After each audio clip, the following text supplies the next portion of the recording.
Hello everyone and welcome back to Local Liberty. This is Brian and Shane again. We are back here on January 31st, 2016. Wrote it down wrong on my notes.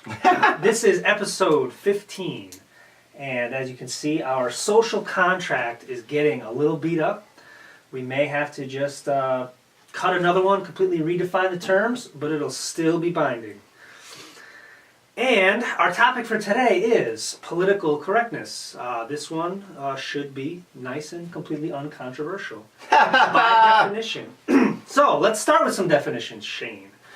Here's my own words. Political correctness, the control of language, speech, thoughts, and expression in service to the oppressed or disadvantaged cultures in a society.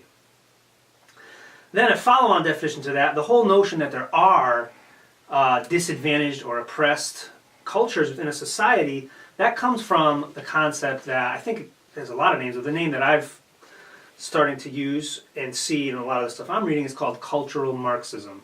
And that's a reference to the standard form of Marxism being about economic class warfare and how the wealthy classes suppress the less wealthy classes. And this sort of translates that into the dominant cultures suppress the other cultures. So those are some basic definitions to get us started. And I have a couple quick examples that I want to talk about. One is a local example I was very happy to come across today because I like to make this show locally relevant wherever I can. The first example, this one I think came in right at the end of the year last year from our pals in New York City. We can always count on some interesting stuff coming from the crazies running the insane asylum. In New York City, this is called, what was the gender pronoun ban, I think is the misnomer that it's being given. And basically what this law is, I'll have a quote from this: refusal to use a transgender employee's preferred name, pronoun, or title, e.g. Mr. or Mrs., may constitute unlawful gender-based harassment, which could be punishable by up to $250,000 in fines, and as well as refusing to allow individuals to utilize single-sex facilities and programs. Also, a violation of this law, which could subject you to a $250,000 fine. So basically, if somebody decides that they no longer want to be called a he, they want to be called a she, if you don't go along and they file a complaint against you, that could lead to a gigantic fine.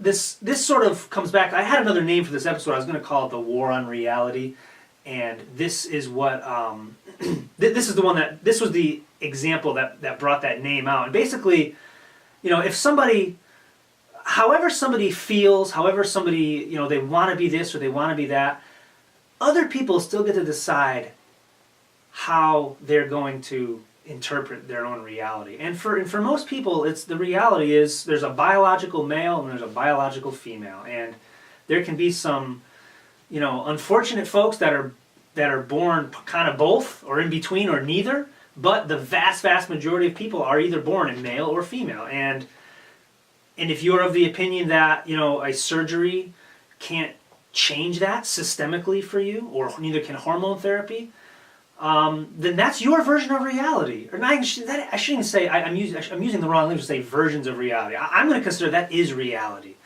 And this is, the whole political correctness is the whole point of it is to say that, transgenders are near the top of the list of oppressed portions of our culture and our society. Therefore, they deserve special treatment like this law that says, if they up one day decide that they want to be called he instead of she or vice versa, well, you better go along with it or you're subject to a significant amount of potential violence. I want to interject here because I think this is going to be a theme that's going to happen throughout this episode. But I'm already seeing it right now.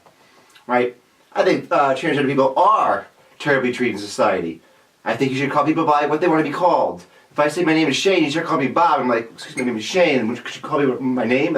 And I decide that. On the other hand, this law to force people to do it, that doesn't make anything better. That just makes things worse. That's not helping the situation. People have to be allowed to make choices for themselves. forcing these things on, it's not serious enough to warrant that level. It just causes more problem. A person accidentally makes a mistake or is confused. He looks like a man. I don't know. There's just so much problems when we get this detail of trying to get involved and controlling people's behavior and lives and trying to manipulate them to go along with the status quo. Even if I think that the ideas behind this make sense, they should be voluntarily occurring. Yeah, absolutely. And if you're, if somebody decides they want to be referred to in a different gender, and you have a good relationship with them, and you want to accommodate them because you want to maintain the relationship, and you want to be polite to them, and you don't want to hurt their feelings, or you don't want to offend them, great. But if you have a different opinion, and you're going to say, you know what, you changed your gender and whatever, or you tried to change your gender, whatever the case may be, another person is still very, very much entitled to their own opinion on whether or not you're a male or a female. And this law legally, I think they are. That's what we're talking about legally. Like we can't get involved in that. No, we're talking legal in the sense of there's a law. We're talking about a law, so that's a legal sense. But back to the political correctness, we're talking about controlling expression within a culture. And the motivation behind this law is the whole PC agenda, basically. The motivation, I can't speak for all the people here. The motivation for me calling someone that's transsexual to the gender of their choice is just me being compassionate towards another human being and me treating them with respect. That's my motivation.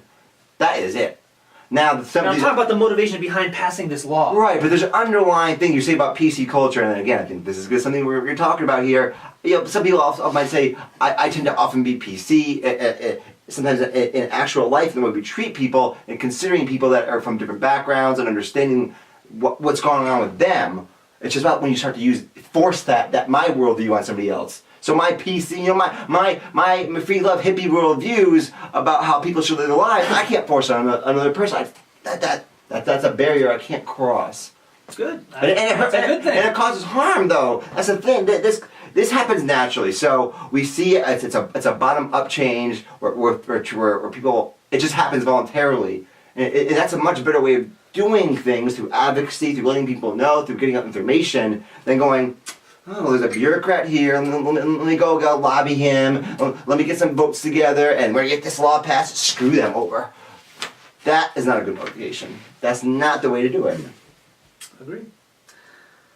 All right, next example of political correctness. This one I was very pleased to just accidentally almost stumble across on Facebook this morning.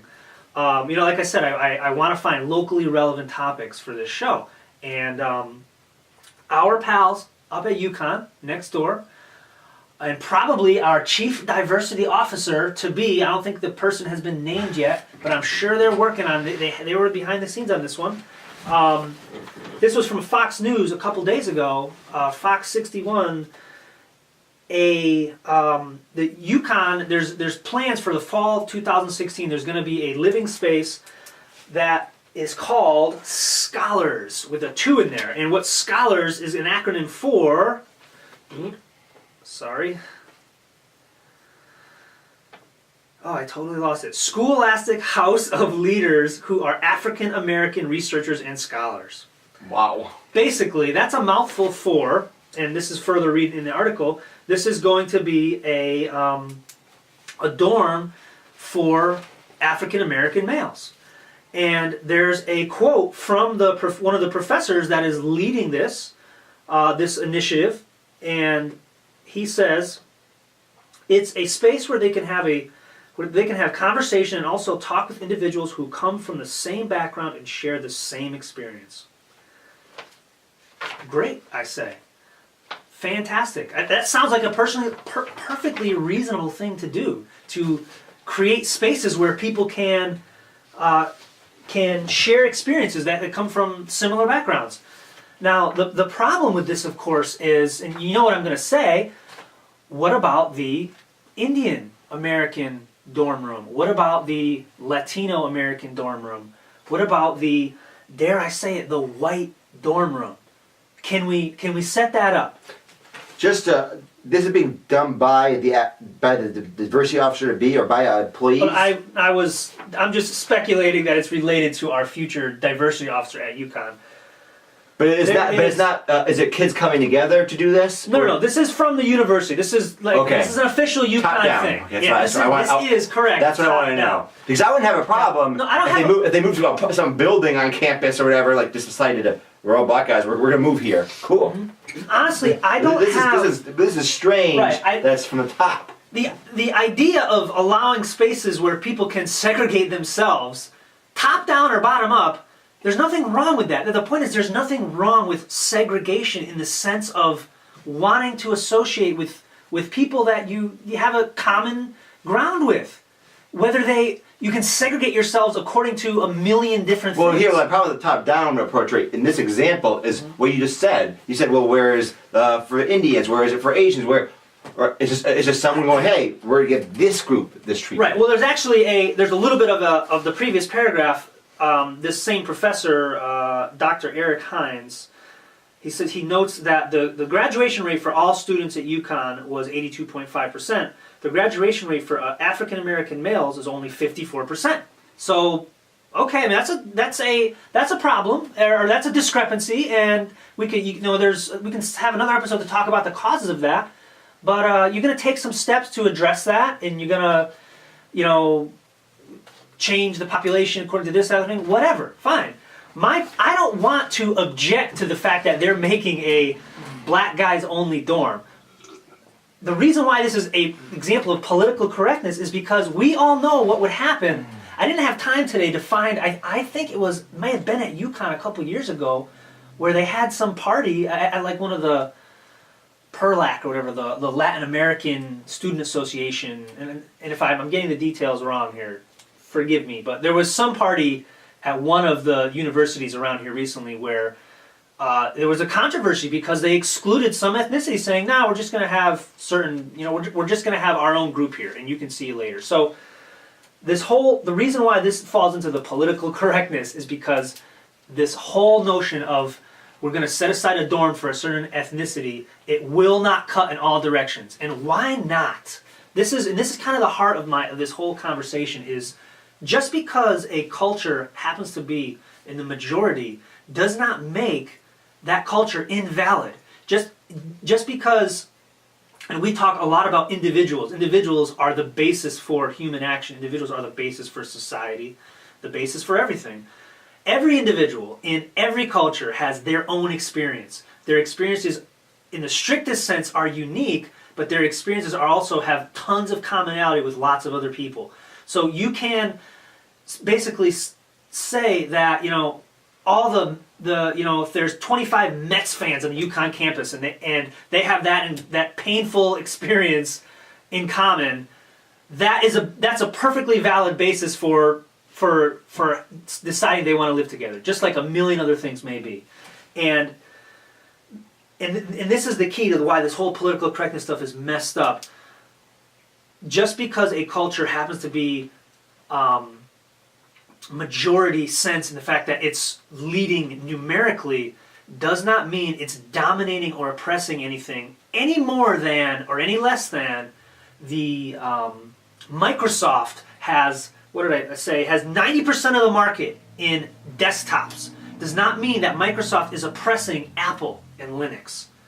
It's a market. Cultures compete on a market basis like everything else does. So this whole notion of political correctness and cultural Marxism is baloney. The fact that a particular culture is dominant is because that is the culture that the most people have chosen to follow, period. Shane, any thoughts on that before I have to go into some more examples on political correctness? I mean, I'm not quite grasping this, but given people that are in power can treat other people that are in a lower position, less than themselves. Mm-hmm. So that can arise, I think, and that's not right, because just slavery in America, Jim Crow laws, mm-hmm. PC. The idea of PC is for a long time. For example, I have a gay friend in his 50s, and I asked him when he was younger. He never came out, of course, when he was younger. How was it when you were around and people just talked about gay people casually? He's like, oh, you can say whatever you want. And I'm like, what do you mean? He's like, oh, anything. I could be at work.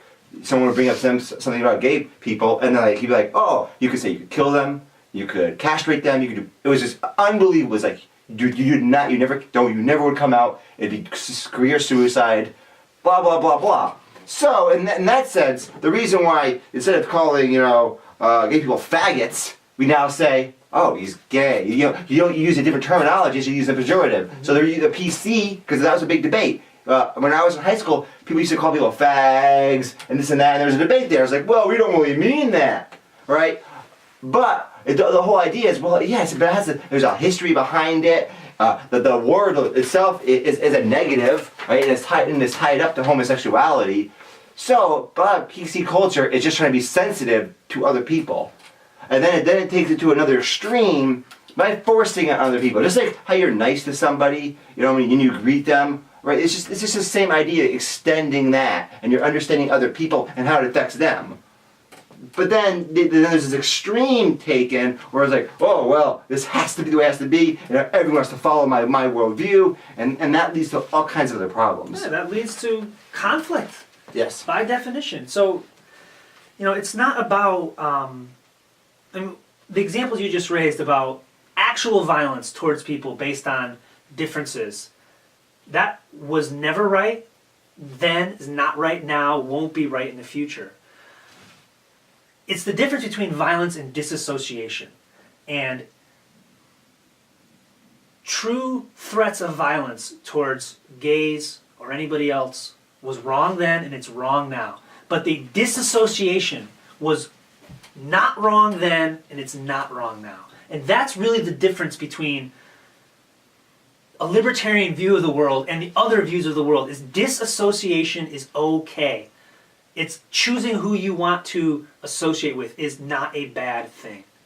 Right, but here we're not talking about that. In PC case, we're talking about instead of imagine. No, but that goes back. That's like the dorm room, the segregated dorm room. Let me talk about the word. So let's imagine I called you stupid, and I randomly random people. I would say you're stupid. Mm-hmm. You're stupid. I just say that just randomly, right? Because I thought for some reason that was fine, but then I learned. Oh wait, stupid has a meaning.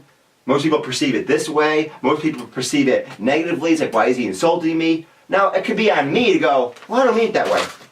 I'm just having a good time, just joking around. Man, so don't be so worried about this.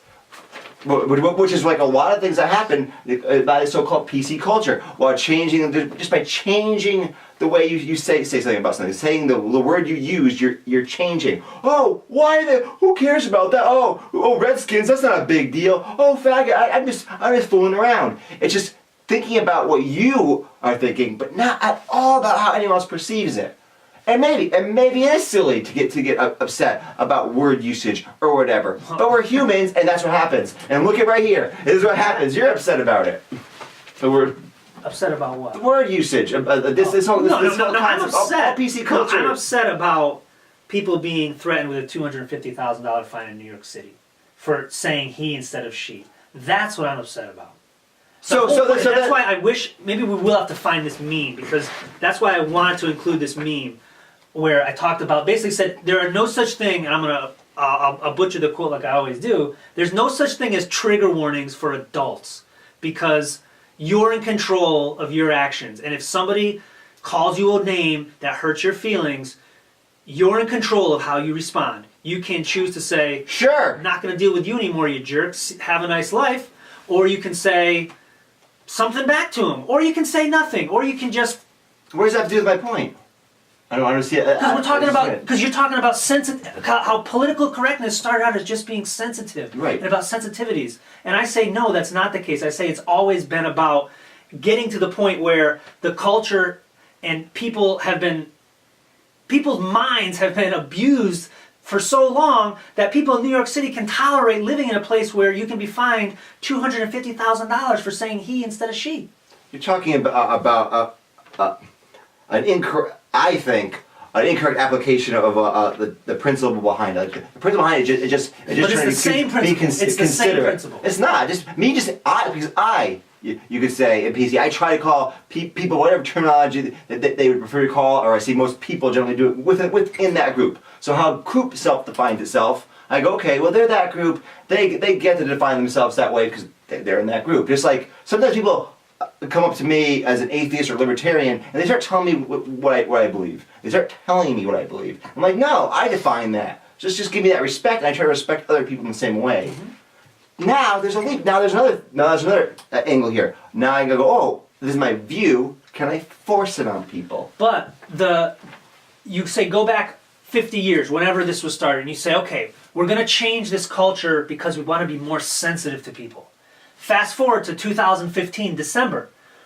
We're going to fine people $250,000 because we want to be more sensitive to people. Yes. It's the same exact goal, but with drastically different application, right, with a drastically different means of implementing. Right. So my point is, the goal back then, I'm saying, was also to drive towards this place where we can control people's thoughts more. And I'm gonna get to that more. Just people just naturally are nice to people. People just naturally, social species want to treat them nicely. But sometimes people don't understand people that are different than them. So they don't. And once more understanding of other cultures occurs, they go, "Oh, I see now. Maybe that wasn't. Maybe I shouldn't have been making those jokes about Redskins or this or that. Yeah, I don't want to be mean to people. Why would I want to do that?"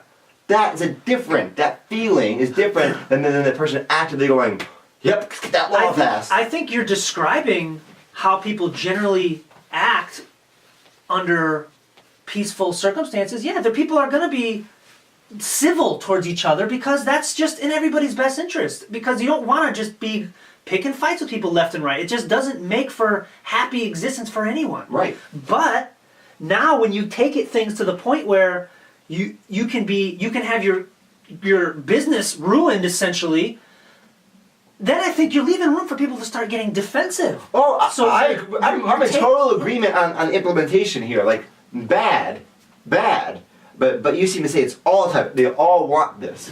But no, this is a natural thing that has happened. People became more educated and learned about the world, and there's a certain portion of people, more extreme portion, I would say, that want to take it to another level. Well, it's my way or the highway. So let's see. Let's talk about. We covered a bunch of these already. I'll talk about some more politically incorrect thoughts. Oh no. So much political correctness. If you object to yourself or anybody else being forced to bake a cake or to prepare a bouquet of flowers or to photograph a wedding, you're a bigot, because that's politically incorrect. If you think the civil rights movement passed a repeal, like we've talked about, passed a repeal of Jim Crow type laws that were legislative, real discrimination, if you think the civil rights movement past that point was bad for freedom, then you're a bigot again. It's things like affirmative action. If you think these things, on the whole, produce bad results for everyone, then you're a bigot or a racist. Welfare. If you think on the net, if welfare hurts our society, hurts our culture, you're a bigot again.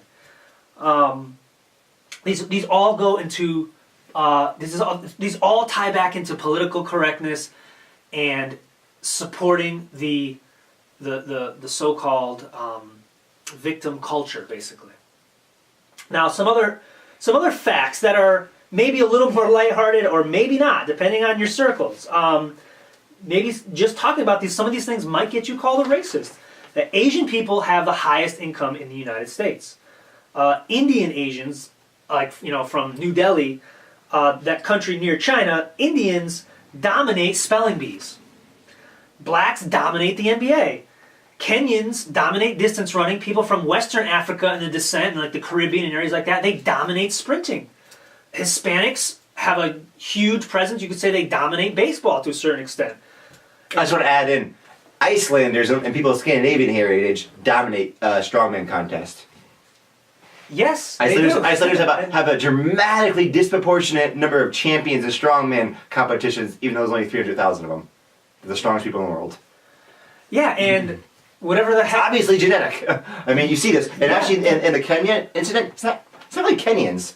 It's actually a small. Yes, it's very small pockets. It's a small subset that comes from the Kalenjin tribe. And there's also all from one tribe. Yep, and well, there's not all, also but vast majority. there's also a pocket, and I used to run track, so I followed a lot of this stuff. There's a pocket in North Africa of middle distance runners. In Morocco area, Algeria, small pocket that are world class dominant, 4-minute miles 3 times in a row, blow everybody away in middle distance. There's an Indian tribe in northern Mexico that lives in Navajo. No, not the Navajo. It's a very small tribe, and they dominate in super. What's it called? When you do a bunch of. Like the 100-mile stuff. Yeah, they dominate in that. Yeah. So so what do you say about all these things? This sort of goes back to the whole, egalitarianism is related to all this stuff. People are not equal. And that's a good thing. That's okay. There's all these different strengths and weaknesses across the board, mental, physical, natural abilities, that these are not exact to individuals, but to populations as a whole. We're different. That's okay. That we're diverse. And it's something that should be understood. Because people, you touched on it briefly when you mentioned this concept for populations as a whole.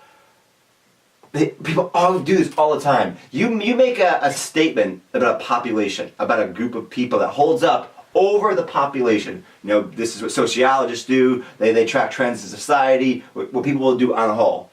You cannot extrapolate from that any individual person. Just because this X group on the whole is really good with X, Y, or Z, any individual I might meet in that group could be terrible.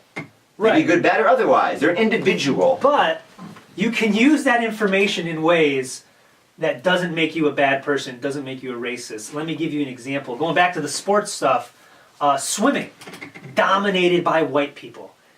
Yet there's lots of other sports where, black people have athletic prowess that allows them to dominate quite a few different sports. Swimming is not one of them. And you think, well, it's about the muscle ability and cardiovascular capacity, but there's one thing that literally sinks them is bone density. They're less buoyant. So really? that's why the world class, and this is when that's at the world class level. There's I don't know there's any black swimmers. There's not many. I did not know that. They literally are less buoyant. Therefore, they're not going to be able to compete against Michael Phelps. Wow, that's interesting. And a coach who may say, you know what? Sorry, I'm only training the elite of the elite.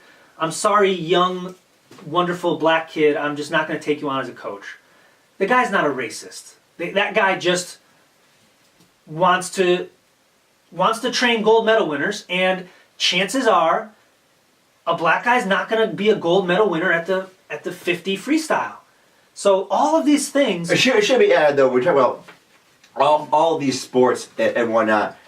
There are competing theories about this other than genetics. Just like that Kalenjin tribe I mentioned in Kenya, they have a strange history of just running. It's right. odd. The Icelanders and the other Scandinavians have a lot of strength contests in history. And there's a lot of people generally know they're usually inner cities. They don't swim as much. Right. There's that. Yes, and a good example of that. I can't remember which article I read all this crap in, was hockey. There's a few black guys that are really good at hockey, and they kick ass in the NHL.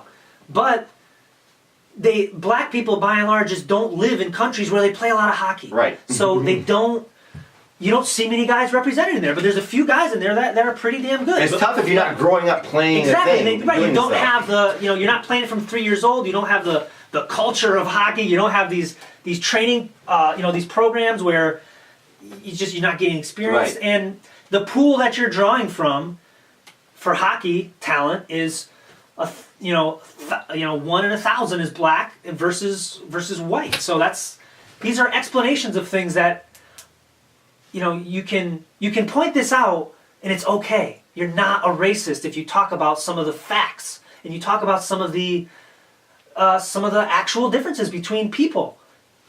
Then this frustrates me a lot because people get angry when you make these kind of statements. Like, there's no value judgment in these statements.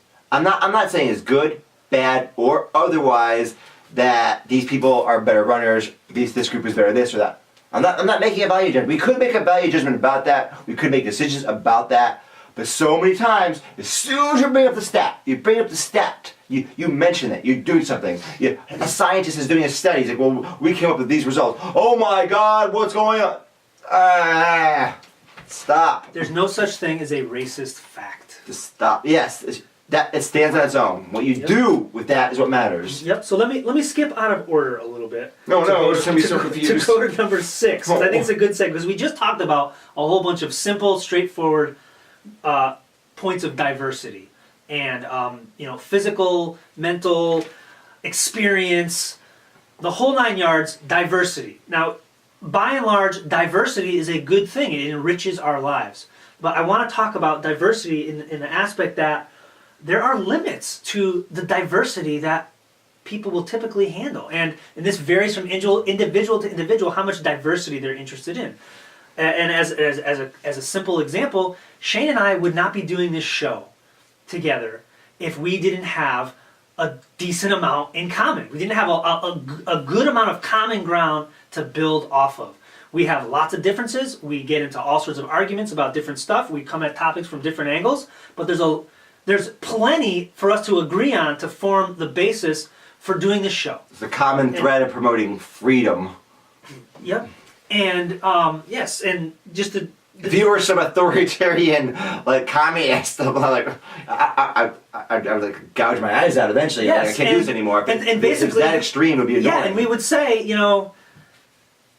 I'm not comfortable with that much diversity in my life. I'm not comfortable with working somebody that's so different from me. And it's fun if you're on a political show arguing with someone, but it gets to a point where it's like, where every single thing is an argument. It's like, oh, you don't want to work with them. You don't want to work with them. It's fun arguing, but you can't. You got to have something you can talk about. It's like it's like going into a Indian restaurant, and I love Indian food. It's delicious, but I know they heavily Americanize it for my very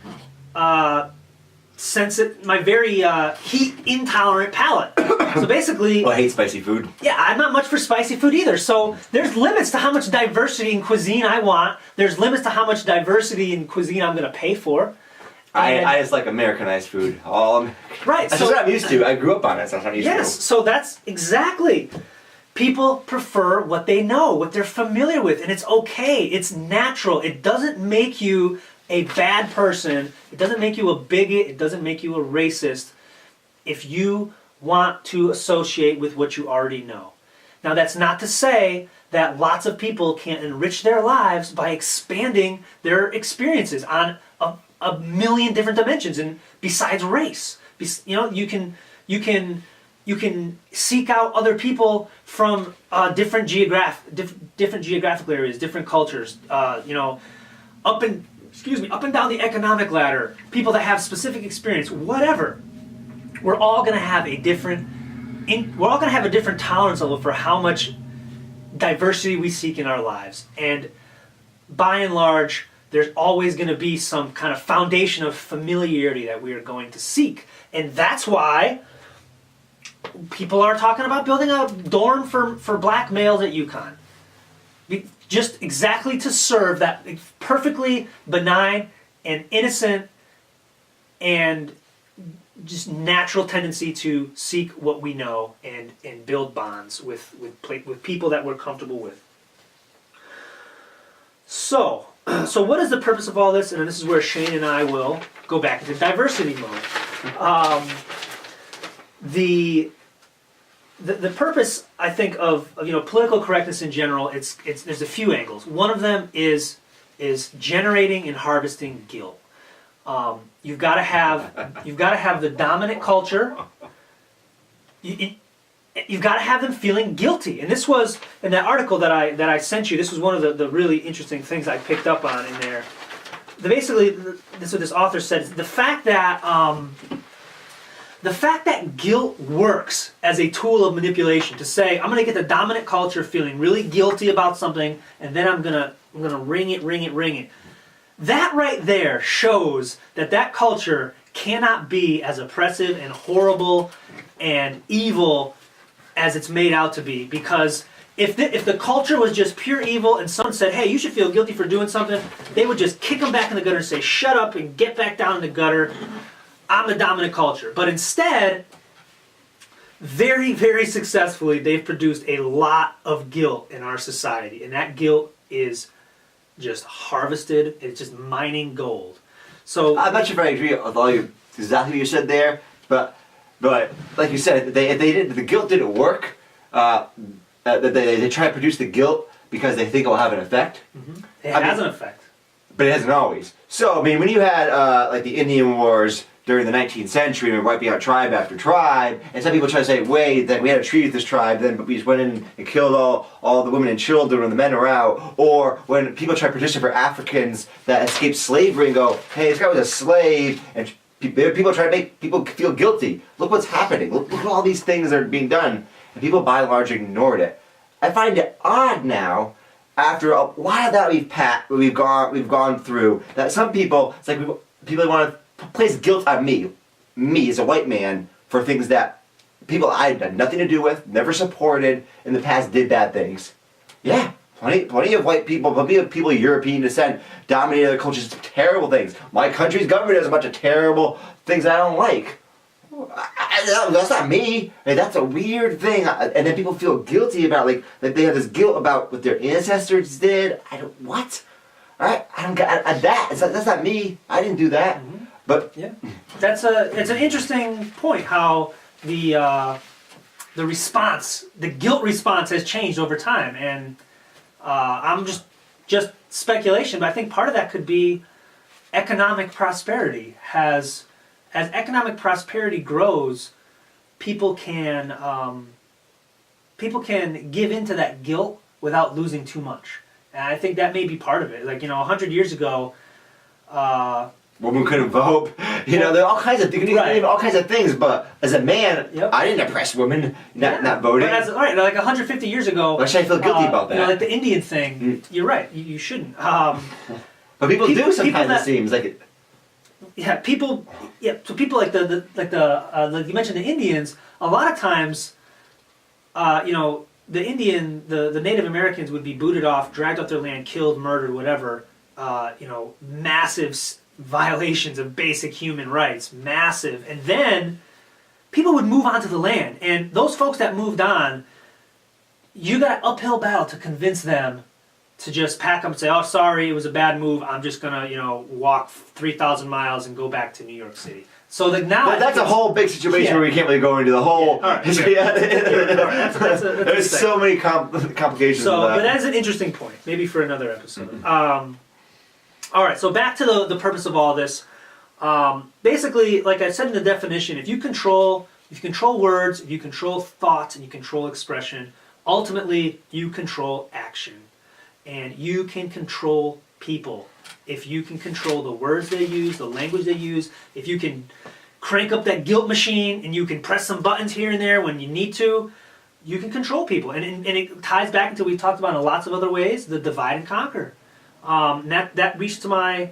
I'm going to give two examples. You are definitely correct about controlling people's language, because that language affects how we think. I had a psychology class recently, and they're talking about different groups of people who speak natively different tongues, and how they think a little bit different about things. And one really interesting example was, it might have been some sort of Aboriginal tribe in Australia. I don't remember the tribe. So this tribe, in their language, they only have absolute direction. They don't have left or right. That doesn't exist. They only have north, south, east, west. Okay. And they always know which way is north, south, east, and west. They have this astonishingly tuned direction sense when they're given directions. And it's because they grew up not having the relative directions. So they don't even understand that concept. Yeah. Right? There's no your left, my right. None of that weirdness that sometimes arises. Yeah. Things change when you change people's language.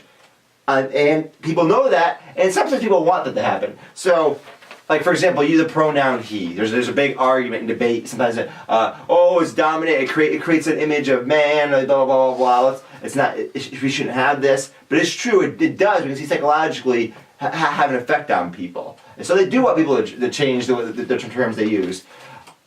For a positive change, you think better of people. If you label people this instead of that, use the word he to talk about a male. Oh Or use the no. word he to talk about, no, I was saying generic. no, I was saying is a generic. So in books, Mm-hmm. like people like that's changed now. I noticed like more recent books, they constantly will switch back and forth. Or sometimes, and this I don't like, is they'll do like the affirmative action thing. They'll favor she. Right, so now it'll be mostly she you use in the book. I have one book, it was all her or she, doesn't matter what, is a generic. And it's going in the opposite room. It's like affirmative action. It's like, well, we prevented people from getting jobs because they were black or because of this or this arbitrary reason.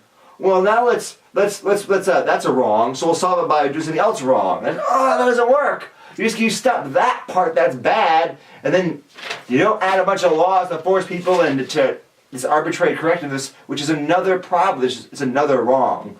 Yep. Individual market action.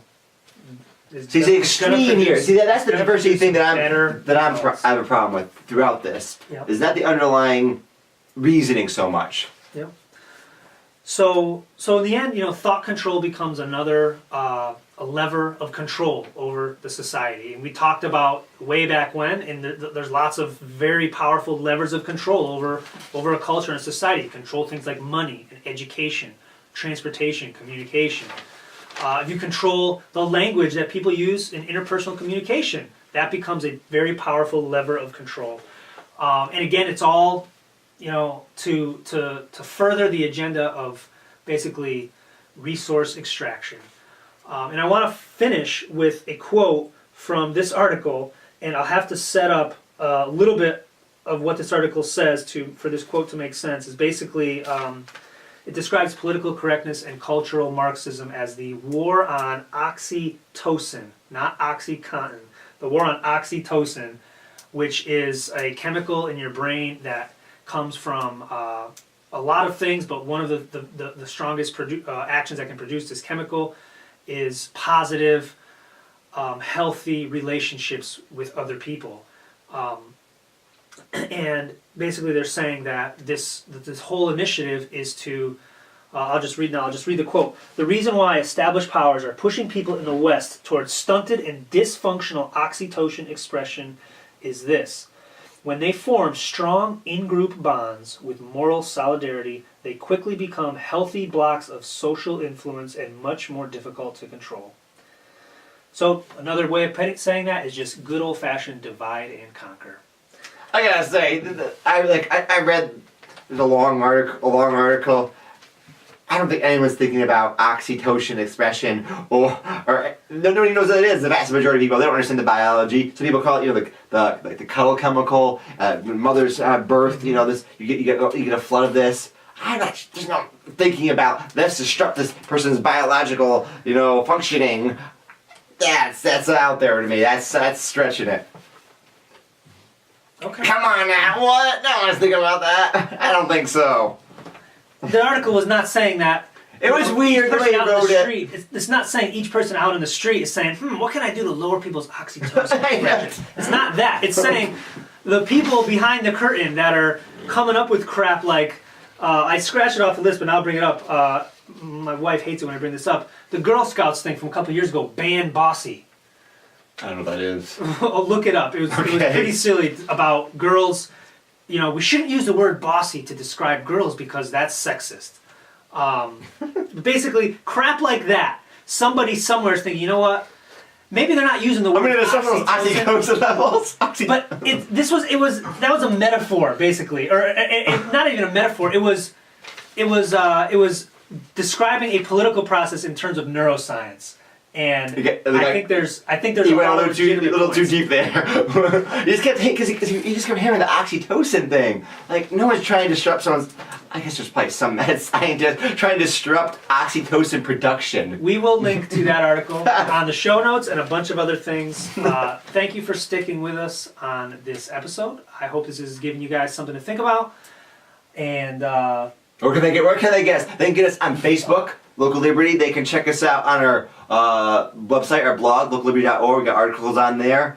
YouTube. The YouTube, where the like, comments, subscribe, and share. That is where the action is. We're also on we try to be on some of the local Facebook groups around Eastern Connecticut. We're based in Wilmette, Connecticut. Always looking for guests. I've been trying to get guests, only get a few people. It's hard to get guests.